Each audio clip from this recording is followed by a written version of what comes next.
दोस्तों नमस्कार। मेरा नाम सुनील कुमार पाल है और मैं आज एक आप लोगों के लिए नया चैप्टर लेकर आया हूँ। इससे पहले मैं 13 चैप्टर अपलोड कर चुका हूँ। अगर आप इस चैप्टर को अच्छी तरीके से समझना चाहते हैं तो पहले वो 13 चैप्टर आप सुन लीजिए, देख लीजिए, समझ लीजिए, अपने मन मस्तिष्क में उतार लीजिए, तभी ये 14वां चैप्टर आपके काम का रहेगा, तभी आप इससे फ़ायदा उठा पाएंगे। दोस्तों आप हमारे चैनल को लाइक करें, सब्सक्राइब करें और इसमें बेल आइकन को आप दबा दीजिए, जिससे हमारे जो नए वीडियो अपलोड होंगे उसका नोटिफिकेशन आपको आ जाएगा। धन्यवाद मित्रों। आज के चैप्टर का नाम है जो बोएगा वही पाएगा।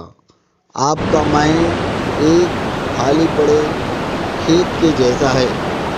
आपका सोचना, आपके विचार हर पल हर सेकंड कोई न कोई बीज बो रहे हैं और उसका फल आपको जरूर मिलेगा। चाहे आपने जानबूझकर सोचा हो या अनजाने में, इससे कोई फ़र्क नहीं पड़ता। आप उसे चाहते हैं या नहीं चाहते हैं, आप सोच रहे हैं तो आपके विचारों से कुछ न कुछ जरूर बनेगा। मित्रों, आज एक ऐसे टॉपिक पर चर्चा हो रही है जिसे पूरी दुनिया जानती है, पर सब कुछ जानते हुए भी लोग अनजान बने रहते हैं और अपने जीवन में दुख व तकलीफ प्राप्त करते हैं। दुनिया का यह शाश्वत नियम है कि जो बोया जाएगा या जो कुछ भी हम बोएंगे वही काटेंगे, वही पाएंगे। यह संसार एक ऐसा रेस्टोरेंट है जिसमें आपके द्वारा जो पकाया जाएगा, जो रेसिपी आपके द्वारा बनाई जाएगी वही आपको परोसी जाएगी, वही आपको मिलेगी। यह हमारा माइंड ही पूरा ब्रह्मांड है और हमारे विचार, हमारा सोचना बीज की समान हैं।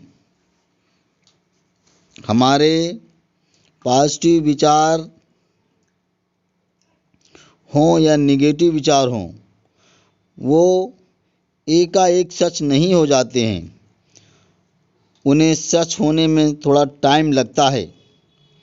अगर हम समय रहते उन विचारों को पहचान कर उसमें परिवर्तन कर देते हैं तो उनसे मिलने वाले रिजल्ट भी बदल सकते हैं।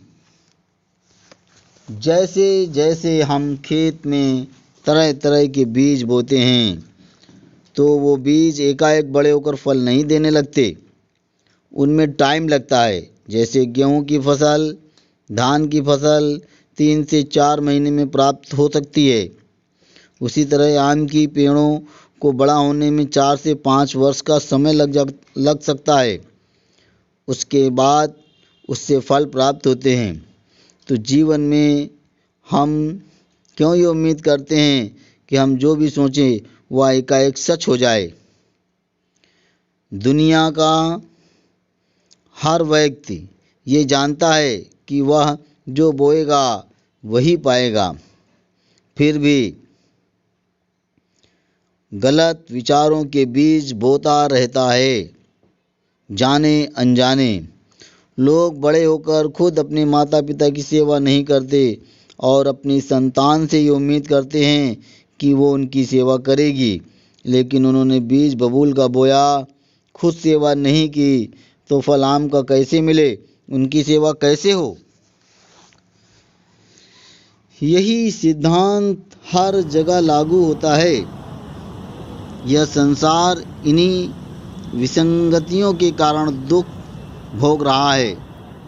लोग खुद मांस मदिरा का सेवन कर रहे हैं और सोचते हैं उनकी संतान साधु की तरह जीवन बिताए, तो ऐसा कैसे हो सकता है। वो संतान वैसा ही करेगी जैसा आप कर रहे हैं या उससे भी ज़्यादा। बहू अपनी सास की सेवा नहीं करती और उम्मीद करती उसकी बहू उसकी सेवा करेगी, लेकिन ऐसा कभी नहीं हो सकता। जो बोएंगे वही पाओगे, ये ईश्वरीय सिद्धांत है, ये कभी नहीं बदलेगा। यदि भविष्य में अच्छा चाहते हो तो जो बीज आप बो रहे हैं उन्हें ठीक से परख लो, क्या वो सही बीज आप बो रहे हैं? उनसे मिलने वाली फसल क्या वैसी ही होगी जो आप पाना चाह रहे हैं? वर्तमान के कर्म सोच समझकर ऐसे कीजिए जिससे भविष्य में आपको वैसी ही फसल प्राप्त हो जैसी आप चाहते हैं। अगर आपको बीजों का सही ज्ञान नहीं है तो ज्ञान प्राप्त कीजिए, साधु पुरुषों की संगत कीजिए जो ज्ञानी हैं, उनसे ज्ञान लीजिए, जानिए समझिए, परंतु गलत विचार निगेटिव थॉट्स अपने माइंड में मत बोइए, क्योंकि निगेटिव थॉट आपकी पूरी ज़िंदगी को बर्बाद कर देंगे। कुछ भी माइंड में बोने से पहले उसे अच्छी तरह जांच लें कि वे सही बीज हैं जिसकी फसल आप पाना चाह रहे हैं। एक न्यू बॉर्न बेबी का माइंड खाली पड़े खेत की तरह होता है। जैसे जैसे वो बड़ा होता जाता है वैसे वैसे उसके माता पिता, भाई बहन व ये समाज उसके माइंड में जाने अनजाने कुछ न कुछ बोता रहता है। जैसे जैसे वो बच्चा बड़ा होता जाता है उसके विचार भी कुछ वैसे ही हो जाते हैं जो कुछ भी बचपन से उसके माइंड में बोया जा रहा है। यदि गरीबी के विचार उसके माइंड में बो दिए गए तो वही फसल उसको ज़िंदगी में प्राप्त होगी। अब यदि वो अपने विचारों को बदलना चाहे तो वह उसे बदल भी सकता है, इसके लिए उसे मेहनत करनी होगी।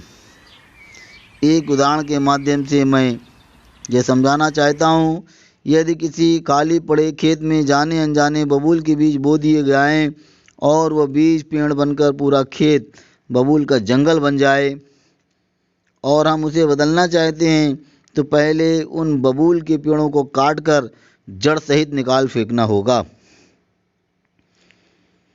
उसके बाद मिट्टी नरम करके उसमें मन चाहे बीज डालकर खाद पानी देकर जो प्रक्रिया की ज़रूरत है उसे पूरी करके अपनी मन चाही फसल प्राप्त कर सकते हैं।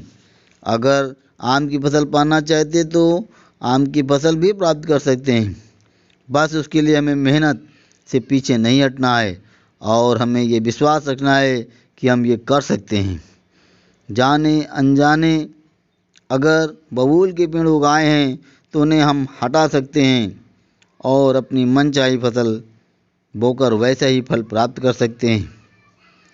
दोस्तों, आज का चैप्टर इतना ही और आगे मैं फिर नया चैप्टर आप लोगों के लिए लेकर आऊँगा।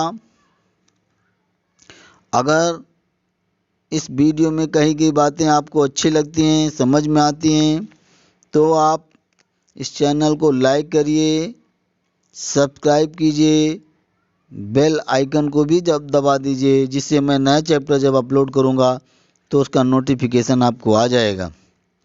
दोस्तों, ये वीडियो आप अपने दोस्तों, रिश्तेदारों, जानने वालों को शेयर कीजिए, जिससे उनको भी इस वीडियो का फ़ायदा मिल सके, उनकी ज़िंदगी में भी कुछ परिवर्तन आ सके। जब आप एक नेक काम करते हैं तो ईश्वर की कृपा आपको भी प्राप्त होगी। धन्यवाद, धन्यवाद, धन्यवाद। शुक्रिया, शुक्रिया, शुक्रिया। आपने बनाया हमें number one, number one, number one.